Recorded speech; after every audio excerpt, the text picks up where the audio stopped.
Hey guys, and welcome to Endless Space 2 Early Access in Steam. This is version 0.2.5. I think they said they're going to have a version 3 as well, version 0.3. And then after that, it's release time, the full game. The game feels pretty complete, actually. There's a few things here and there. And also, I think they're going to maybe have another race or two and maybe expand the tech tree a little bit more, but it feels like the game is in good shape. I have played it, well, the beginning is a little bit of the middle of the game. I haven't actually completed the game, but let's do that now. So, new game. We have the option of doing quick start, but let's go ahead and select new game by itself and pick our options. And this is what I'm going to pick here, I think. I'm going to be the United Empire here, and I think if you think early Soviet Union, maybe that is close to it. So kind of like what they consider maybe an evil faction, human. But we'll see what we can do with that. I'm going to be blue. We're going to go with I think I'm going to go with a ring-shaped galaxy. You can pick a few options here, and that ring, I think, will let us start with a constellation of our own at the beginning, so we can kind of develop that a little bit before we move on and try to take on the other races there. Medium map, that's the max you can pick. Age normal, I'll leave it that.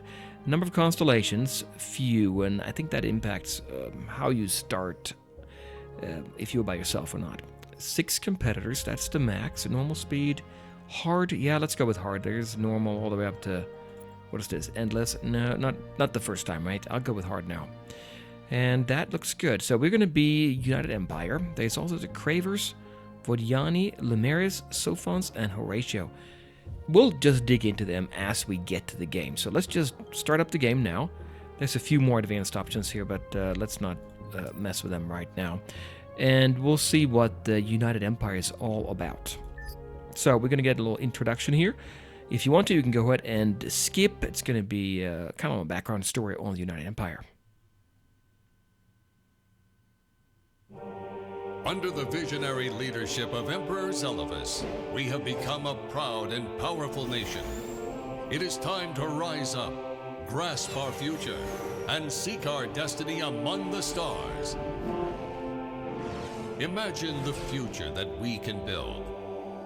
We shall construct great fleets, send them out to make great discoveries, and through their conquests, secure our place in this rich galaxy.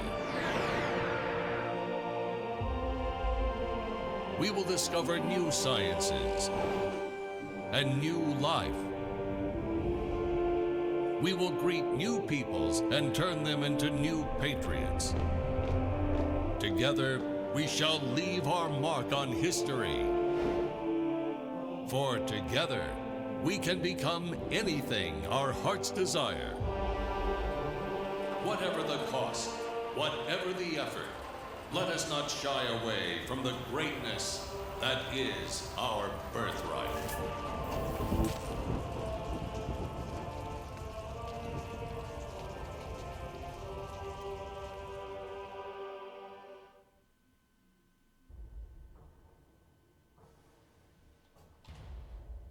Okay, so that is the United Empire. Didn't quite tell us what it's all about. We'll look into that now. So, it's a 4X game, obviously Endless Space 2, if you didn't know that, based on Endless Space 1, which I have played as well. I liked it quite a bit. I think Endless Space 2 is actually a little bit better than that. So, it's going to be very interesting to see if I can complete this game and win it. It's on hard, but I don't know what that actually means. Maybe it's really hard or not. But anyway, so here we are in space, and we are starting at the Artemis system here, it looks like. It is our capital, and we have 3 population, not building anything. There are 3 planets. One we own, it's a unique planet. It's a circle around there, and then there's one more we can colonize, it looks like, Artemis 2. Why don't we go ahead and zoom in by scrolling on a scroll wheel? So here we are. This is our system. And the way it works in Endless Space is that you can build what they call system improvements, and anything you build that is of that type will affect all your colonized planets in that system. Something to keep in mind when you build, if it's something that's going to work for all your planets. So here we have 3 planets in this Artemis system. We have our unique planet Raya here. That's where we started, and if you can look, you see on the left here, We have, what is this? A medium planet, Terran, temperate, and teeming with life. All these things kind of make sense once you look into the tech tree to see what you can do. Let's go ahead and zoom in on it a little bit more. You can do that if you have it colonized, and if you colonized at least one planet in that system, which we have. So, Raya here, well, we don't get very much information that we can't get from the previous screen, so let's just back out to that. We'll take a look here. So, Raya has a max population of, you have to look on the left there, of 8, and you can see that here, 1, 2, 3, 4, 5, 6, 7, 8. 3 of which we already have, taken up those slots. 2 are United Empire population. And you can see the effects down there left-hand side. We'll look at that in a second. But the third one here is Hisso. Those are more militaristic. So we want to fill up all of these, obviously. And ideally we want to fill up the whole system here so we can take advantage of our system-wide improvements and, produce more ships and so forth. Let's look and see what resources we have. Each planet will contribute to the system resources, and our home planet here, you can, if you hover over it, you'll see here on the left hand side, right in this area right here, it tells you what it produces per population. So in our case we have 3 population, so it'll be 3 times that. So we'll produce 8 food, 3 production, 4 dust is like gold, and then 4 science, no influence, 0 on that. And the total for this planet, for all these 3 population, is right here. As you can see, 24, we had 8 in food per population, 8 times 3 is 24. So you may be wondering, why do we get 4 in influence here? Well, we don't have anything. Well, that's because we have the United Empire. And United Empire gives us 1 influence, and if you have a temperate planet per population, you get an extra 1. So each population on this planet, it's temperate, will get 2 influence. 2 times 2 is 4. So that's good. That's something to keep in mind when you are colonizing. Also, we have another stat here at the very bottom on the left-hand side. It says +5 thumbs up on planet. Well, that's our happiness. Happiness is very important. If you have high happiness, you increase your production and your food production, for instance. So it's very good to have high. If you have low, I think you can have revolts and other things happen. So we'll try not to do that. So that's our one planet. It's colonized. We have not specialized it yet. That's something you can do once you research the appropriate tech. We'll do that for sure when the time comes. What else do we have here? Well, we have one more planet here. It looks like this is Artemis 2. And that is a ocean. As you can see here on the side, ocean planet. Medium size, the larger the better, basically. Climate is temperate, okay. And teeming. Wasn't Raya also teeming and temperate? Temperate, teeming, temperate, and teeming. So anything we build that's for temperate and teeming would be nice, wouldn't it? If you go down here, you can see our Xeno-industrial infrastructure. It will give you 10 extra production per planet that you have colonized. You don't actually have to have any population there to get that. And then you get 10 extra if you have a teeming planet. We have 2 of those. And then 10 if you have a temperate planet. And again, we have 2 of those. So I think this one is really good. Obviously, having production is good. Think building fleets or building improvements, ships. That's going to be what you want to do with your production. So we could colonize it right now. So what do we get from it if we are not actually moving any population over there? Well, we would get these improvements here once that's done. And as you can see in the left-hand corner, it says remaining turns 7. And right that area right there. It takes 7 turns. And if I click here, you can see 7 turns, yeah. Or we can, as the United Empire, have a special bonus here. But we'll come to that. We can buy it out using influence. So that's 7 turns. So there's really no point getting that colonized until 7 turns has passed. The other benefit of having a planet colonized but not moving any people in there would be to take advantage of any special resources you have. We can see a couple up here. These are strategic resources. So we have, what do we have? Titanium, Hyperium. Well, what are they used for? Well, they're used for a variety of things. You have to look at the tech tree, really. But titanium and hyperium is early tech for, or early, or resources good for early ships. So that's something to keep in mind. Now, we need to have them on a planet, though. And right now, we do have two things here. Or, I mean, three. There's a life form here. High chance anomalies. Low chance for a luxury resource. Same thing for this one. This one here is subterranean, luxury resource, or a strategic one. All sounds good. And then we have a third planet, Artemis 3. It's a cold. So it's an Arctic planet. Yeah, it would be cold, wouldn't it? Icy cold with hard-packed snows that last a million years. Okay, as you can see, it's not very good to be there. Planet type gives you 10 negative on happiness. Also, you can see it says anomalies, -2 in science, and +10 happiness, for a net total then of 0 happiness and -2 science. The reason we have that is because we have these aurora waves here. It's an anomaly, a mixed anomaly. That's important because we might be able to offset the negative factor here. So it's gleaming, multicolored auroras last all day and night. So that's the impact there. Something to keep in mind. Arctic planets, inhospitable. Well, we don't have any way to colonize that right now. Obviously, tech tree will be helpful there. So, okay. What else do we have here? Well, we have no governor. We might want to consider that. In 6 turns, we'll get another population. And the way that works is, that's for the whole system. So once you hit 6 turns, if you have multiple planets that you can grow in, it will pick one, I think, at random. And people here are content, 50%, and also then 5 from a planet. So if you have, let's say, one planet that is really good in happiness, it has a bonus, let's say, that's going to impact the whole system. And it's the whole system's happiness that's important, actually. And then we have a few things here about representatives for law, and that affects, for the Senate, that impacts our laws we can set. But I think what I'm going to do is we're going to go back out and we're going to take a look at the United Empire itself. So here we are, the federated systems of, I think it says the United Empire there. So what do we have? Emperor's will, plus 0.1 influence per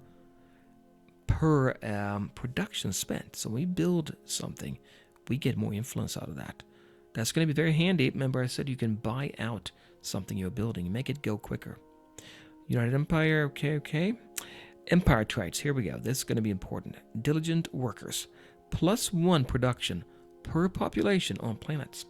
So that is really good news. We can build a lot faster. Expansion is 1, -25% over colonization penalty on the whole empire.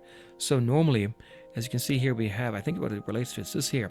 Once we hit 6 star systems, not planets, but the whole system, we're going to get a penalty on happiness. And this is not going to be, well, we're going to get a bonus there. We can have a few more. Patriots 2, we can have extra max manpower. That's going to be good when we assault planets. Xenolinguistics is a tech that we have. So we'll take a look at that when we get to the tech tree. Off-world agribusiness, we also get that. And then we have here our different options of winning. Well, I guess we'll get into that.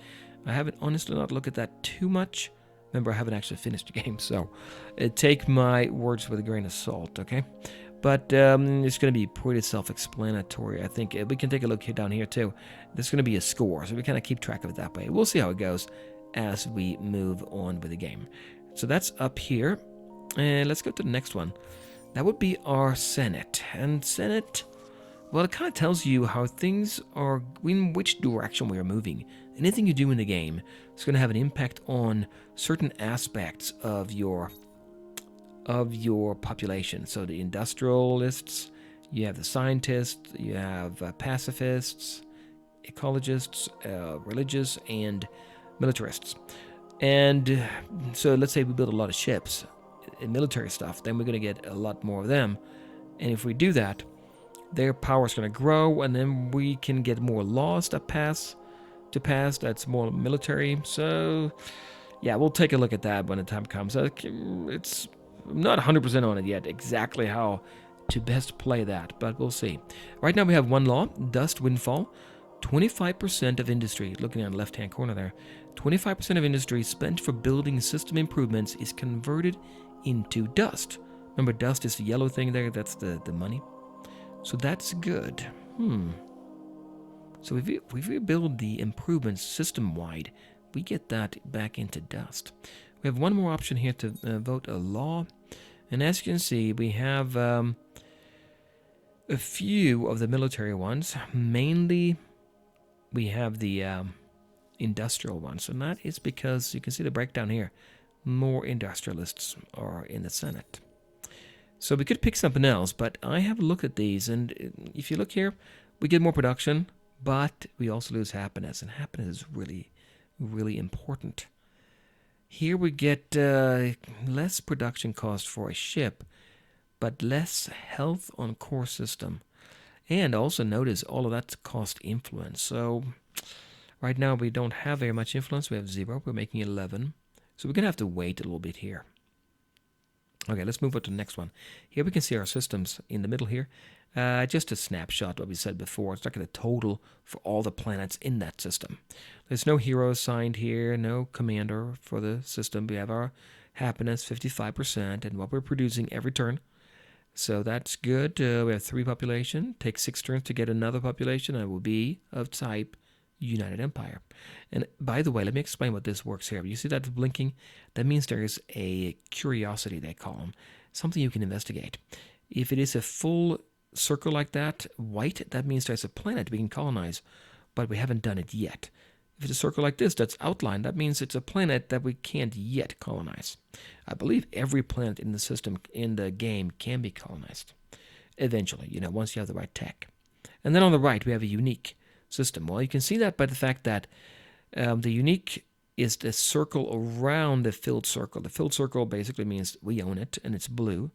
And then around it is another circle, and that is the unique one. We don't have any special luxury or strategic resources here in Artemis. We are not constructing anything, and there is no hangar. And we could set a policy for automation, but we're not going to do that. We're going to manage it ourselves. We'll get into trade and resources later on. Should I go to the tech tree? I guess I will. It's pretty good. I like it. But like any tech tree, there's a lot to take in.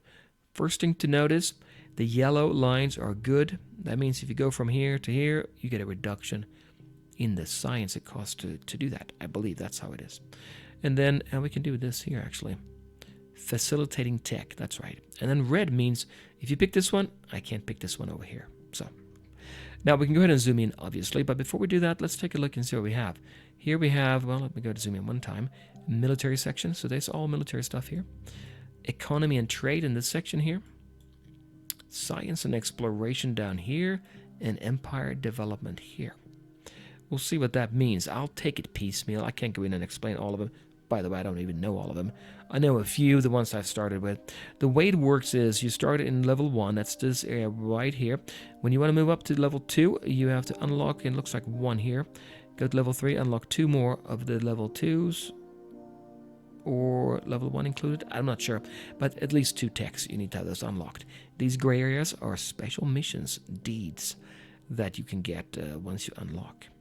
Now, for science, or for the tech tree, what I would like to start off with, normally, from what I found, the rare earth foams. That's because we get these 2 for free here. This one here is xenolinguistics, you remember that? And that gives us the option to buy xeno-industrial infrastructure. Remember that good thing with production? Yeah, that's the one we get for free. So now all we have to do is build it. We don't have to research it as well. So I'm pretty... That one I would have researched otherwise, but I don't have to now. Also, we have now the option of finding or using titanium. Now, if we don't have the prerequisite tech, we couldn't... Even if we knew about it, we couldn't actually use it. Like down here, we have... Hyperium, well, we don't have the plasma metallurgy, so we can't actually exploit it. We also get this tech over here, off-world agribusiness, and that gives us the option to build a infinite supermarket, and that is really good. 20 happiness is very useful. And what else do we get? There's one more thing here, diplomacy with minor factions. That is useful. We'll get to that as well. Okay, I think that will do it. Yeah, let's go ahead and pick this rare earth foams. What do we get from that? Well, we get the ability to colonize Mediterranean planets. They're pretty good, as you can imagine. But we also get 2 extra movement points on ships. The way it works in this game, I'm going to go ahead and pick this one, by the way. It's going to take one... No, not. That's our first tech we're researching. It's going to take 2 turns. We have 22 per turn that we get in science. The way that space movement works is... Let me leave this by right-clicking here. And right-clicking one more time. And there we are on the map. I can zoom out now.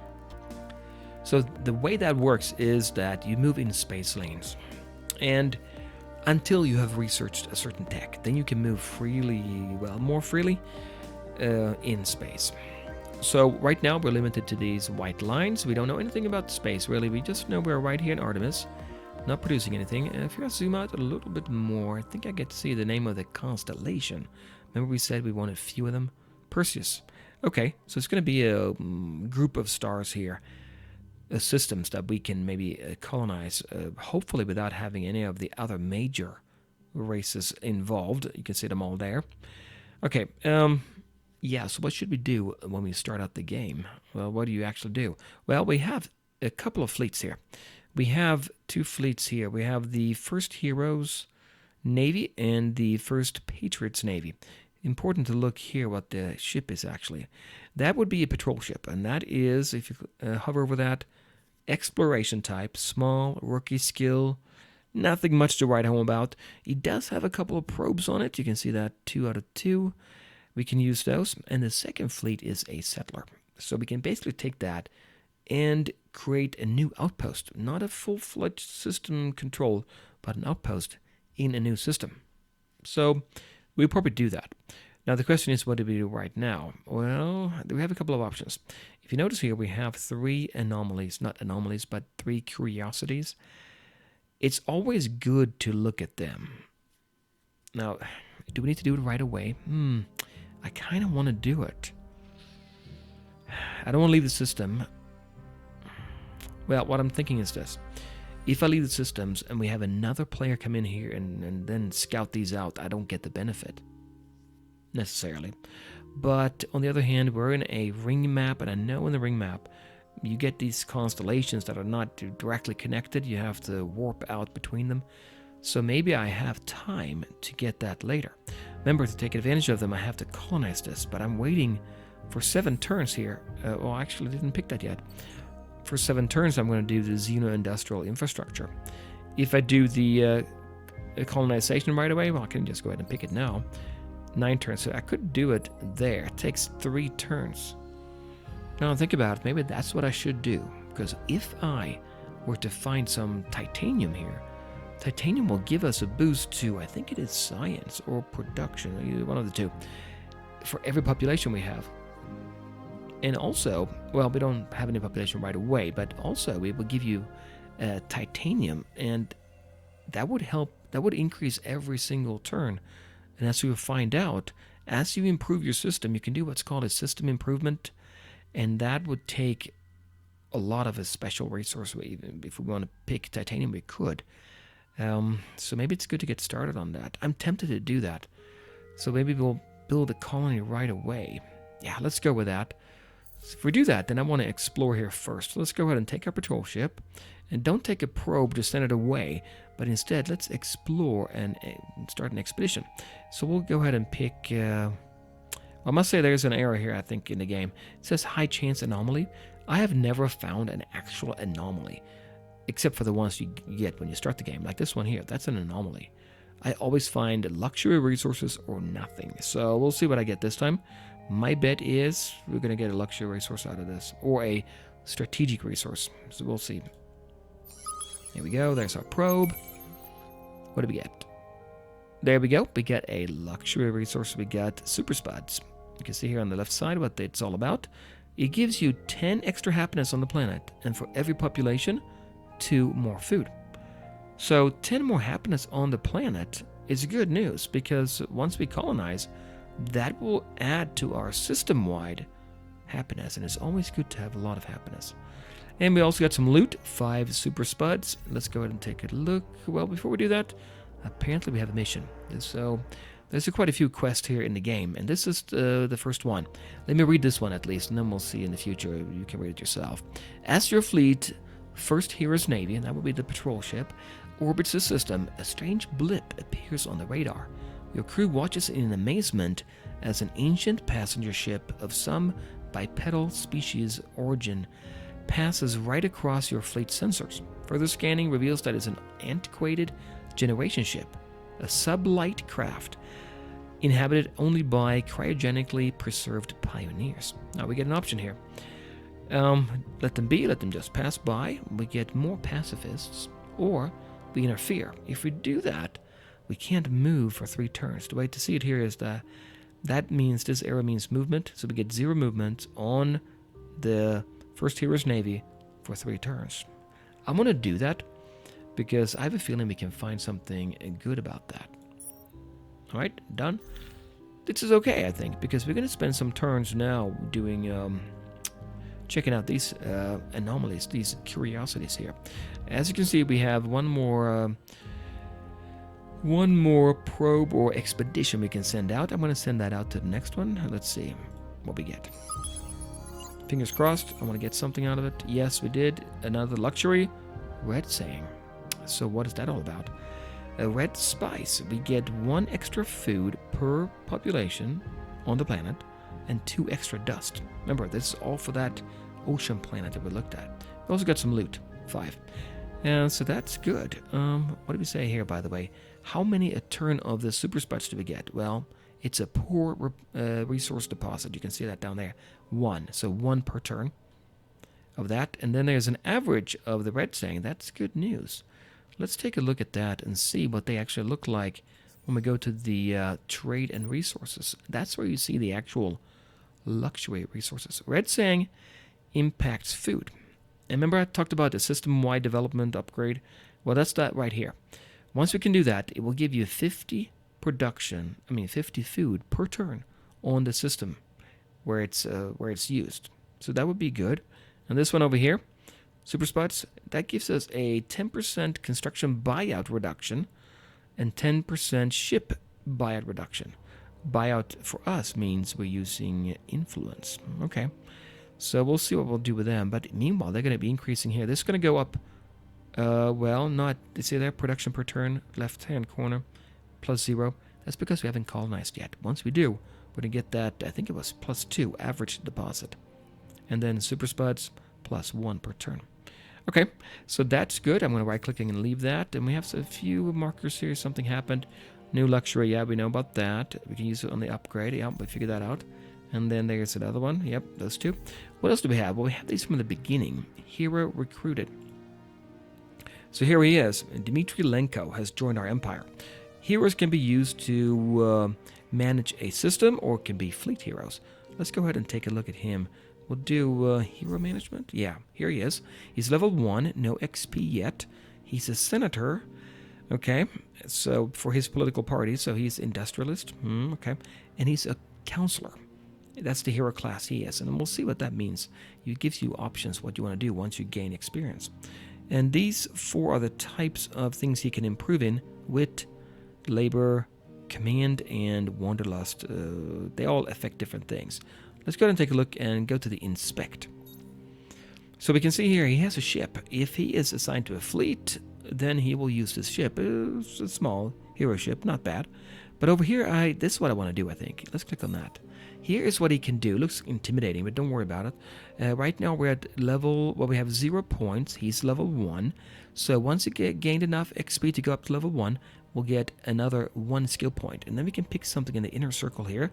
You can see here, use skill point 0. Once you get to 6, you can use the next circle. So what can we do? Well, we have 3 different categories. The first one is generic. Any hero can get this kind of category here.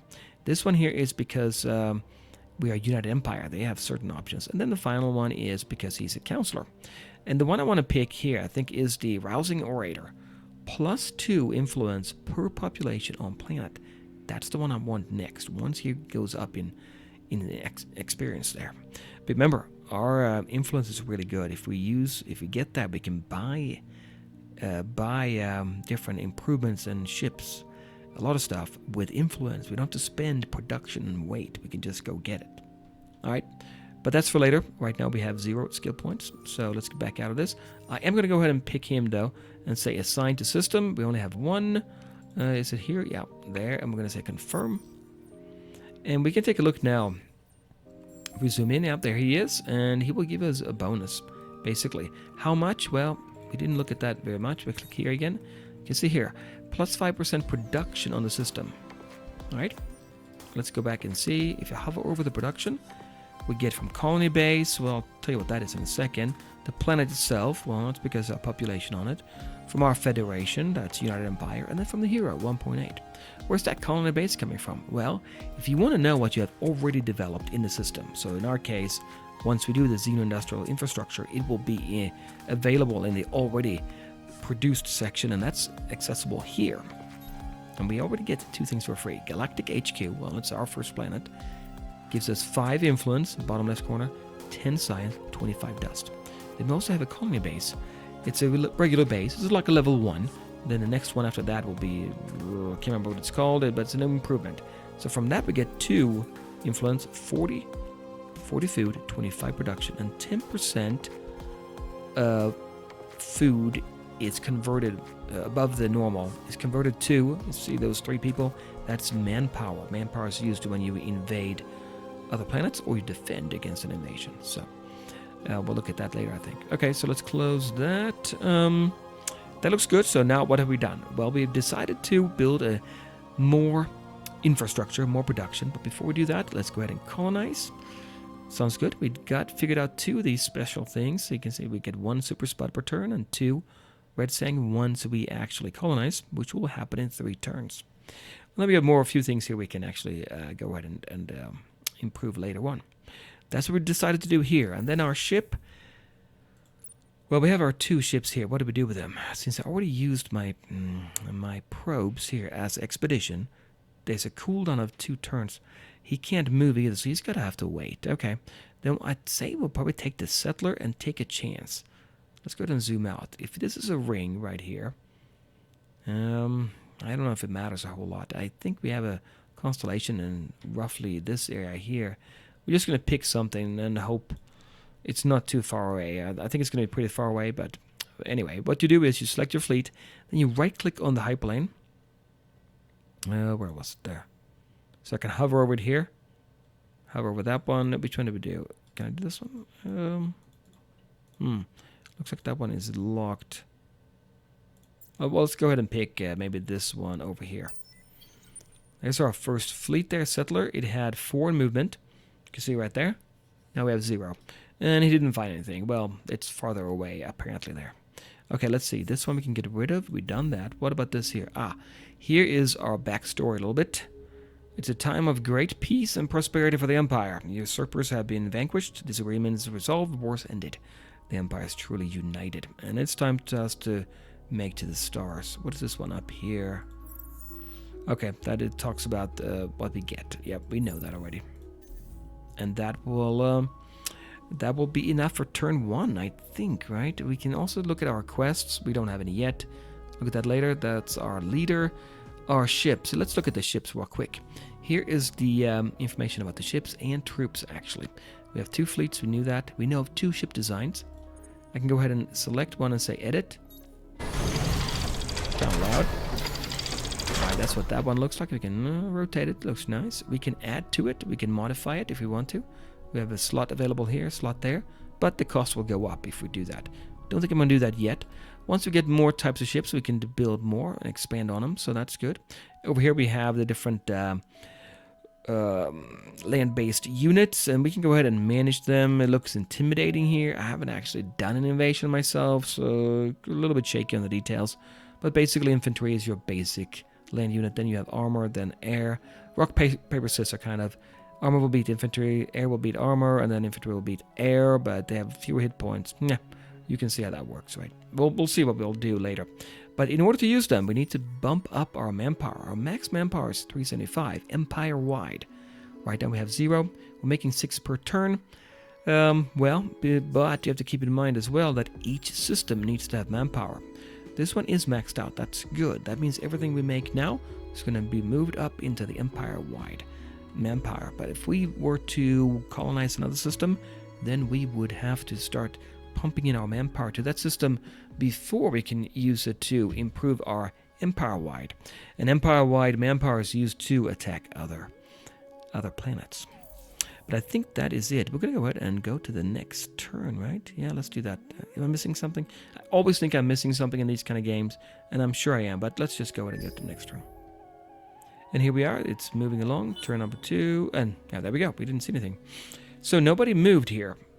In this game, you have to tell them explicitly to move. We're going to do that here. Okay, so we discovered the planet. That's going to be replaced. That's placeholder text, I believe. But I think this is always good. So in this case, the actual planet is called Bilgeli, a hospitable, if dry planet, rich in natural resources. Served as the base for the endless research stations. Okay. All right, let's see where that is at. That's over there. You can see here it's a unique planet right there. Has that circle around it. Nothing is populated, but we do have 2 planets more here we can populate. And there's Red Sang on here too. And there's also Hyperion. Remember that's the one we don't actually have researched, so we can't really take advantage of it yet. It's grayed out. Let's go ahead and zoom in and see what we get here. Bilgeli, unique planet, tiny savanna. I have to look and see what that actually means. This gives you like a flyby view. Savanna is not bad though. Here we have a large atoll, colonizable. That's good. This is a really good system. I'm happy. What else do we have? And we can fast forward here. Toxic, but huge. Planets can be improved, but toxic is certainly not good to have at the beginning. And then a boreal planet as well. Cold, but not bad. Okay, that is very, very good news. I'm very happy to see all this here. What do we do next here? Well, the toxic one, we're not going to do anything. Let's check out Bilgeli here. Tiny savanna. If you hover over it, look at the very bottom on the left-hand side. Because it's this special planet, we get +4 food per population. That's huge. +8 science per population. +6 dust. +5 influence.